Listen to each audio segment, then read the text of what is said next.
Estamos iniciando mais uma aula do estudo sobre Jesus e o Evangelho à luz da psicologia espírita. E hoje vamos dar prosseguimento às nossas aulas sobre as parábolas.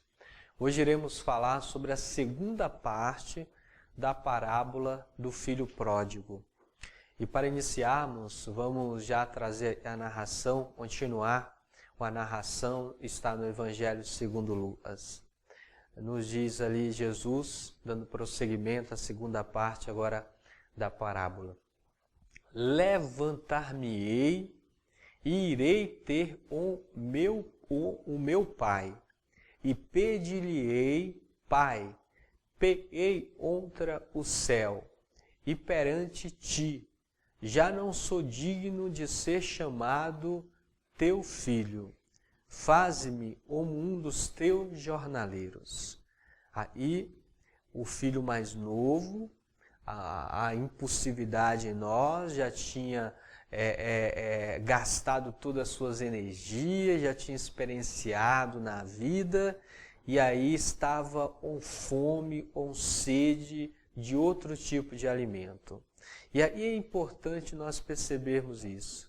Esse é o perigo, vamos dizer assim, da UPA. Se sentir inferior, se sentir deserdado, se sentir indigno, como diz a parábola. Normalmente, quando nós caímos em si, nós trazemos esse sentimento de UPA, de se sentir inferior, de se sentir deserdado, de se sentir indigno. Quando nós começamos o processo de autoconhecimento, há uma cobrança interna. Ao enxergarmos as imperfeições em nossa alma, nós queremos se esconder, né?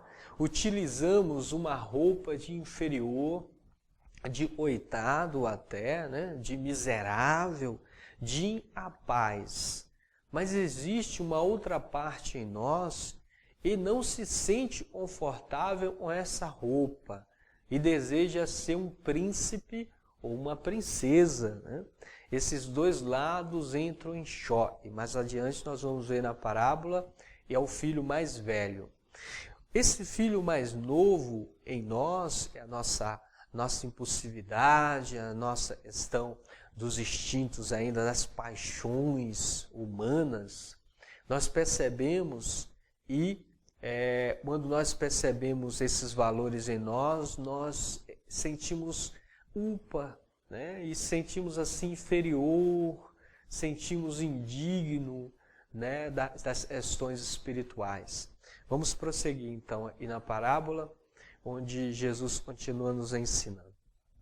E levantando-se, foi para o seu pai, e quando ainda estava longe, o seu pai o viu e se moveu de íntima compaixão, e correndo, lançou-se-lhe ao pescoço e o beijou.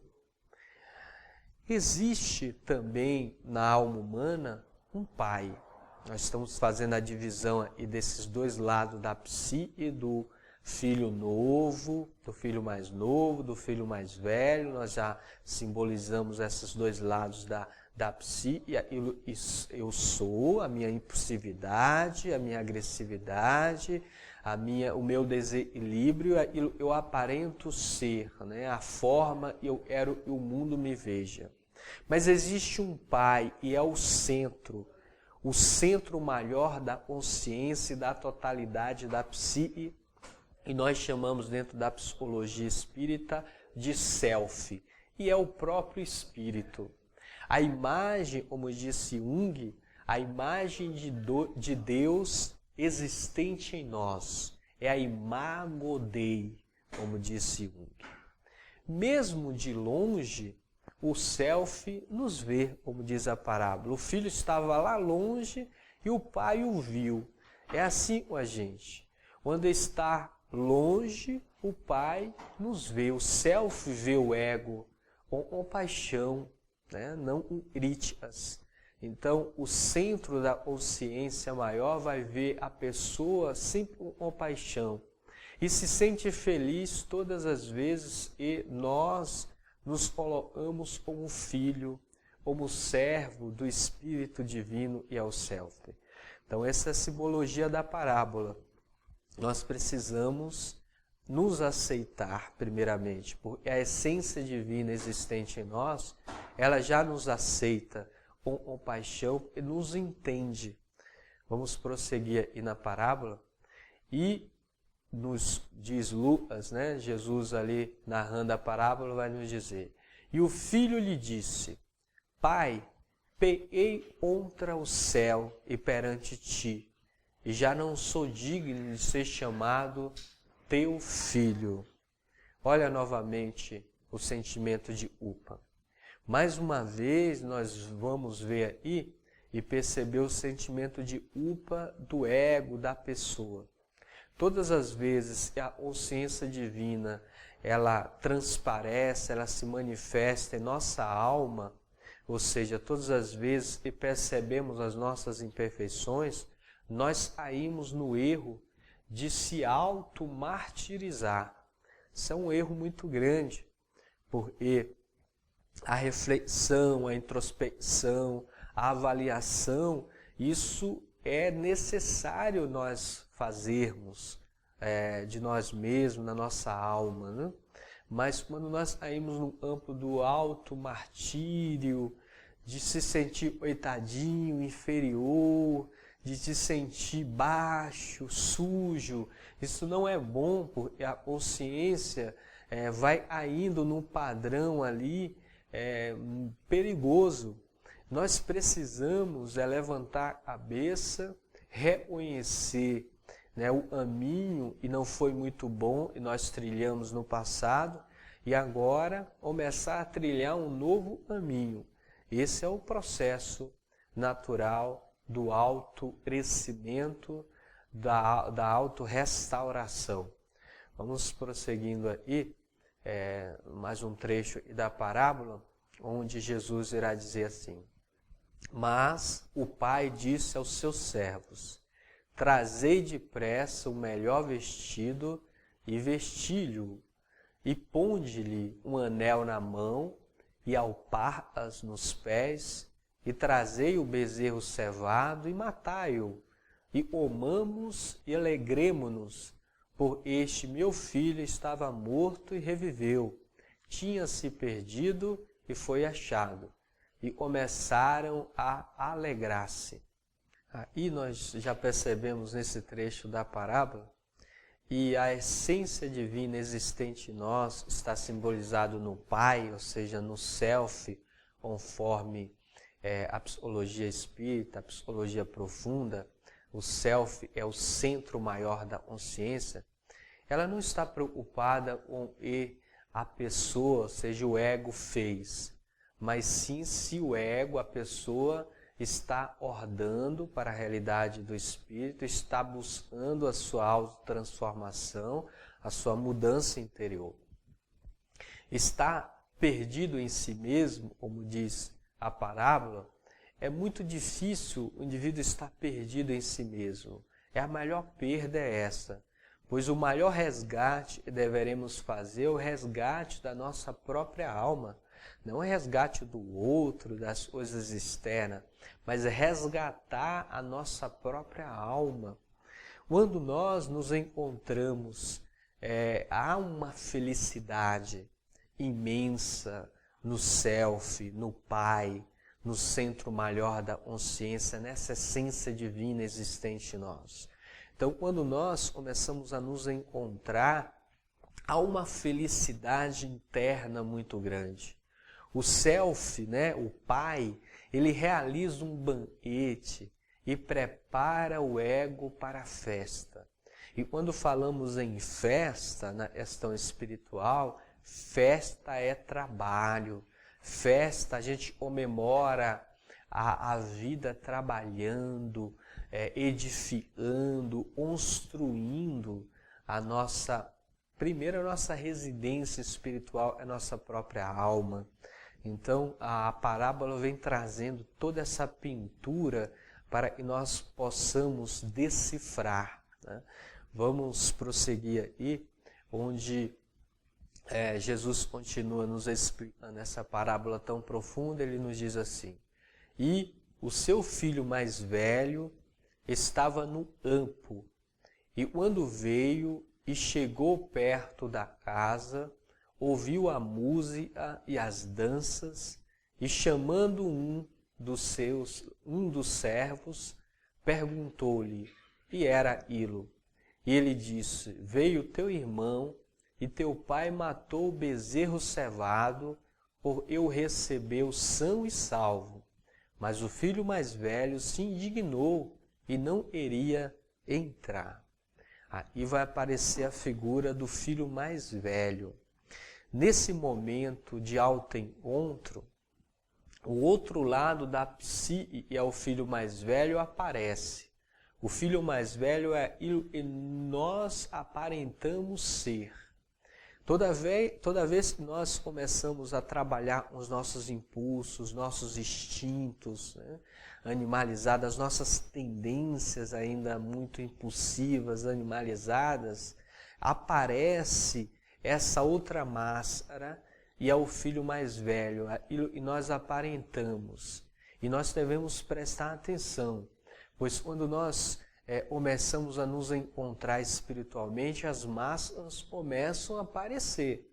Aquilo que eu aparento ser não faz parte da minha residência espiritual, da minha alma. Está próximo à residência, como diz a parábola. O filho mais velho está próximo à residência, não está dentro da residência, né? E aí o papel de bom moço ou de boa moça se desfaz, pois a verdadeira face aparece. O ciúme, a inveja ali do filho mais velho, né? É aquela máscara e nós escondemos todas essas paixões. A carência de querer ser amado, de querer ser respeitado, de ser reconhecido. Então o filho mais velho, ele estava no campo, ele estava trabalhando.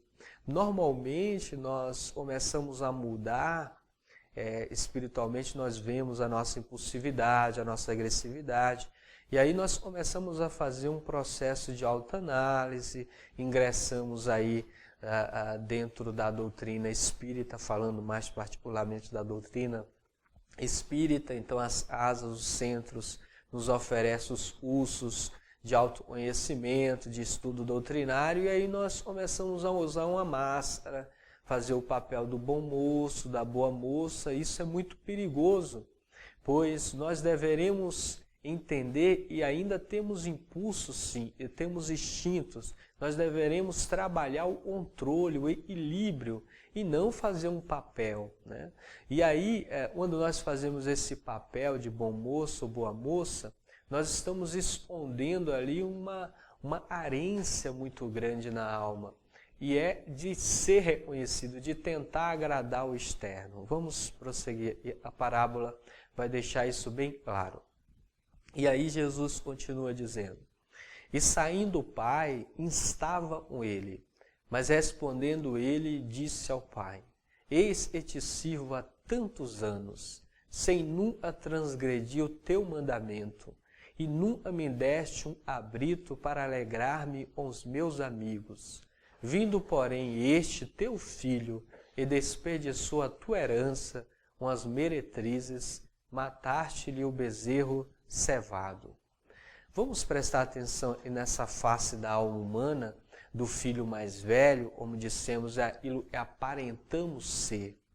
Obediente, o filho mais velho era obediente às leis de Deus, fazendo tudo para agradar o externo, para agradar as pessoas. Mas as intenções não eram boas. Ele iria ser reconhecido. As suas ações não eram impulsionadas pelo amor, mas sim pela ambição. Ele vivia pensando em obter vantagens posteriormente. Não fazia desprendido, mas fazia pensando em obter vantagem com as suas ações, sem entender que a maior riqueza da vida é a própria vida. Então, essa face nós utilizamos do filho mais velho, às vezes, nós escondemos atrás dessas máscaras. É muito difícil depois tirar essas máscaras. Nós temos que tomar cuidado disso. Não devemos ser impulsivo, desequilibrado como o filho mais novo e nem esconder a nossa verdadeira face com essas máscaras de bom moço e de boa moça sem ser ainda. Vamos prosseguir aí, e o pai vai falar para ele. E o pai disse, e ele lhe disse: Filho, tu sempre estás comigo, e todas as minhas coisas são tuas. Mas era justo alegrarmos-nos e folgarmos, por este teu irmão estava morto e reviveu, tinha se perdido e achou-se. O self, o pai, a essência divina existente em nós, sempre irá dizer para a pessoa, para o ego: as minhas coisas são tuas, pois tudo e o espírito possui, o ego, a pessoa possui igualmente. Mas nós vivemos uma vida de aparência, como nos diz a psicologia espírita, vivemos uma vida não vivida. Viver uma vida não vivida, ou seja, é enganarmos a nós mesmos. E quando a máscara cai, quando nós falamos na linguagem popular, quando cai a máscara, o vazio toma conta da nossa alma. Por isso devemos ressuscitar o que está morto em nós. Devemos encontrar o que está perdido em nossa alma. Essa é a nossa missão, essa é a nossa tarefa. Encontrar a si mesmo, da vida, a própria vida. Essa é uma tarefa do ego. O ego, ele tem esses dois lados, o lado instintivo, impulsivo, onde Freud chamava do id, e o lado, e ainda usa uma máscara, vai usando aquela coisa aparencial, e o Freud chamava de superego. Então nós precisamos tomar cuidado com esses dois lados, a face do ego. Como ego, como pessoa, como eu preciso aceitar que sou impulsivo e trabalhar essa impulsividade de forma serena e segura. Nós estamos chegando ao final de mais uma aula e nós agradecemos a todos que nos acompanham por mais esse estudo dessa parábola. E nas próximas aulas estaremos trazendo mais parábolas para conversarmos na visão da psicologia espírita. E Jesus nos ilumine.